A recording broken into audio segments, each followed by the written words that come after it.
दोस्तों इकरा अज़ीज़ ने अपनी सेकंड प्रेगनेंसी का फ़ोटोशूट शेयर किया और सबके मुंह खुले के खुले रह गए। इनके चेहरे पर एक अलग ही ग्लो है।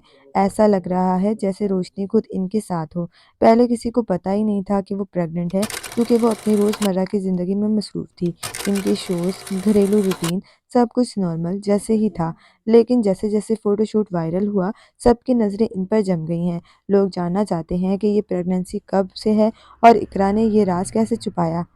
इकरा अज़ीज़ ने छोटी उम्र में ही यासिर हुसैन से शादी की, जो इनसे तकरीबन 10 साल बड़े हैं और अब वो दूसरी बेटे की माँ बनने वाली हैं।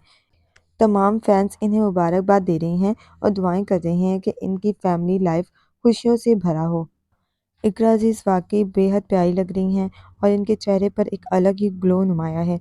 आपको क्या लगता है इकरा अज़ीज़ का ये फ़ोटोशूट वाक़ई दिल को छू लेने वाला है या नहीं? हमें कमेंट सेक्शन में ज़रूर बताइएगा। क्या आप इकरा अज़ीज़ के फ़ैन हैं? उनकी अदाकारी को पसंद करते हैं?